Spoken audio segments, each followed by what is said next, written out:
لم ينادي رسوله صلى الله عليه وسلم باسمه المجرد، بل وقد نادى على كل الأنبياء بأسمائهم المجردة. فقال تبارك وتعالى: يا آدم اسكن أنت وزوجك الجنة، يا نوح اهبط بسلام منا وبركات، يا إبراهيم قد صدقت الرؤيا، يا موسى لا تخف، يا يحيى خذ الكتاب بقوة، يا زكريا إنا نبشرك بغلام اسمه يحيى.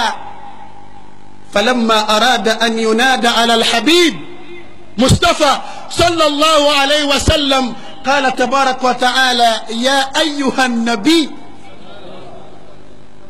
ربك ينادي تبارك وتعالى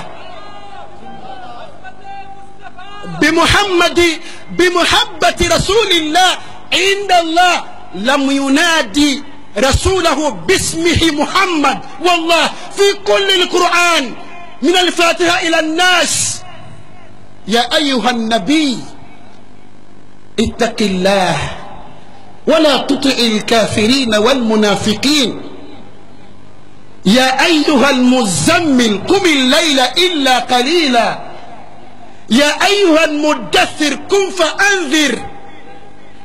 سبحان الله.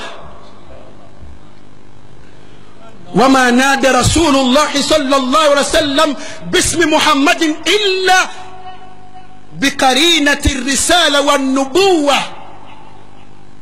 فقال تبارك وتعالى: وما محمد إلا رسول. الله أكبر. وما محمد إلا رسول.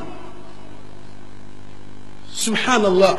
ما كان محمد أبا أحد من رجالكم ولكن رسول الله وختم النبيين.